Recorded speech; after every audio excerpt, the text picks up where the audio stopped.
Hi y'all, Connie here. I am so excited. This is the second shipment in the Tristan and Isolde Yarn Club, and I am ready to open this up and take a look and see what's inside. But first, I had to share this gorgeous yarn is from the first shipment of the Yarn Club. This is Karen's Avalon base in this beautiful sunshiny yellow, and although I had a few false starts with this project, I'm pretty pleased with how it turned out. So watch for the pattern for this. I will link to it when it is ready for you as well. You'll be able to find it on Ravelry. So I'm excited to be able to share that with you. And actually, I just finished this only a couple days ago, so it was just in time. It was perfect. All right, so let's take a look and see what we have for the second installment of this story. Okay, so here's our little project bag, Round Table Yarns. I love these. I used it for this the whole time. And we have her notes. Let's see what she says here. Did the past month go by as fast for you as it did for me? Yes. Yes, I didn't think I was going to get this done before the next shipment came, but I'm really glad that I did. So yeah, it did go by pretty quickly for me. All right, let's see what else she says here. Post your projects if you're participating in the Yarn Club on Ravelry. She's got a project thread on her group, so check that out. She's got also pattern suggestions for the Yarn Club, also in the Ravelry thread. So make sure to check out those bundles. Oh, if you haven't already, open the bag and take a look at the yarn before reading further. Okay. So let's take a look at what we have here. Ooh, I'm peeking. Oh. Ah, ooh. This is dark. This is striking contrast between the two yarns. Okay, so this is kind of a brownish purple color. This is kind of sinister looking. Yeah. All right, so this is Cornwall, 100% superwash BFL. I don't know what BFL is, y'all. It's a DK weight yarn, and it is called Rolled. All right, then. So let's see what she has to say about this. Have you ever knit with BFL before? No, I haven't crocheted with it either. Perhaps in a blend, if not by itself. Merino is probably the most recognized breed-specific wool, but BFL usually comes in a close second. Oh, well, I feel like I came from a small town with not very many yarn options. But that's okay, I'm learning. This is wonderful. This is fantastic. So BFL, or blue-faced Leicester, is one of my favorite fibers to spin, and it makes a really nice yarn. Blue-faced Leicester. Okay. BFL, makes sense. Depending on your personal prickle factor, it may not be a yarn to wear on sensitive areas. So unlike this yarn with the silk, it was really nice.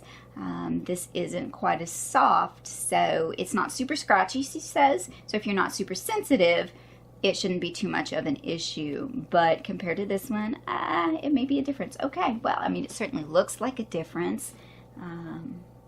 Yeah. All right, well, let's take a look at our story, and we'll see if the story becomes just as dark as the yarn has. Okay. Oh, and we have another goodie. What is this? Low, low love. Oops. I want to throw the bag away, not the ginger amber. Apply to clean skin. Stop rubbing. Okay. Ginger amber. Oh, this is nice. Yeah, it's kind of light. It's not too heavy. Let's see. Okay, yeah, this is really nice. It's not very greasy at all. Perfect for knitting or crocheting. Cool. Well, I'll have to put that in, oops, my project bag. Well, in this project bag. Perfect. All right, Tristan and Isolde Yarn Club, Rolled, part 2A and 2B of 9. This is a long one. All right, bear with me, y'all. Hopefully I won't butcher any names like I did last time. Tristan has several adventures growing up and is extremely gifted in intellect, fighting skills, and music, including a kidnapping that takes him away from his home, finally leading to his arrival in Cornwall at Mark's court. At first, the two men do not know they are related, but eventually they find out, and Mark is even more happy to have Tristan at his court. In medieval times, the relationship between an uncle and nephew, in particular a sister's son, was one of the strongest bonds two men could share. Did not know that. The relationship between Mark's country of Cornwall and Ireland has been extremely rocky, to the point where the ruler of Ireland has demanded tribute from Mark in order to keep the peace, she says, between them. This tribute has varied over the years from great riches and treasures to 30 young men, the Lord's sons, of course. Morold, the champion of the Irish and the Irish king's brother-in-law, comes to Cornwall to claim this latest tribute. The nobles are drawing lots to see which of their sons will be sent to Ireland, but Tristan stops them. He says he will fight a duel with Morold. If Tristan wins, no tribute will be paid. If Morold wins, then he can take the tribute. Although Tristan is an accomplished young man, no one thinks he can defeat Morold, not even Mark. But their persuasions are in vain, and Tristan is determined to fight the Irish champion. To make sure the fight is fair, the two men travel in small boats across the water to an island. When Tristan lands, he sets his boat free, so only one boat remains. He knows after the fight, only one boat will be needed. The two men fight, first upon their horses and then on foot. Morold is a fierce fighter, and at first it is all Tristan can do to defend himself against the blows. Finally, Tristan overextends his shield and Morold is able to plunge his sword through Tristan's thigh. Ouch. At this point, Morold thinks he has won, especially because he has an extra surprise. Uh-oh. His sword has been coated in poison, which has now entered Tristan's body.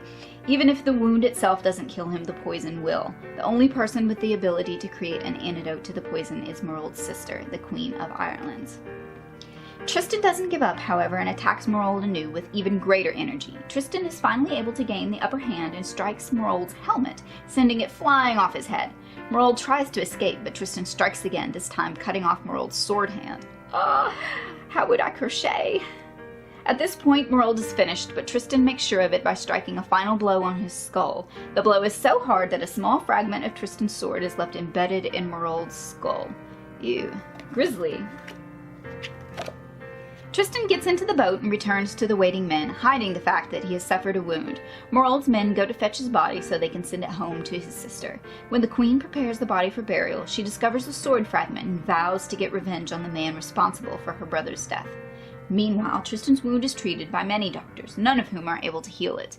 Naturally not.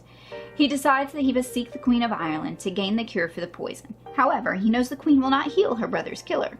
Why would she? He disguises himself as a wandering minstrel and sets sail to Ireland. Upon arriving at the Irish court, he tells a story of being attacked by pirates, leaving him with nothing but his wound and his harp. Because his music is so beautiful, he gains the attention of the queen, who brings him to her chambers so he can play for her and her daughter, Isolde. The queen and her daughter decide it is unjust for this minstrel to die from his wound, so they heal him. Tristan, who uses the name Tantris, swapping out the syllables in his name, becomes Isolde's tutor during his recovery. When he is recovered, he tries to take his leave, but the queen will have none of it. Finally, Tristan lies and says he must leave because he has left behind a wife at home and he must return to her, so she lets him go. He returns to Cornwall and his uncle's court. The queen and Isolde have no idea that the man they have healed is actually Tristan, the killer of their brother and uncle. What will happen the next time they meet? Dun dun dun dun. Wow, so sinister indeed. I called that one right, didn't I? All right, so let's see. We've got Ireland, so I'm thinking cables, a little bit of Celtic inspiration there. We've got skulls and swords and poison. I don't know what I'm going to do with this yet. Wow, I'm going to have to think on it. But I'm excited to try this new fiber for me, BFL Blueface Leicester. See, I learned something. How exciting. And this is going to be interesting. Yeah, I'm excited to give it a try. Wow, okay, cool. So that's what we have for this month's installment. Great development of the story here, and I really like this yarn. I'm excited to try something new, and this dark, sinister, purpley color will be interesting to work with. You know, I'm kind of leaning towards the skull theme here. I'm not sure how I'm going to incorporate though. We'll have to wait and see.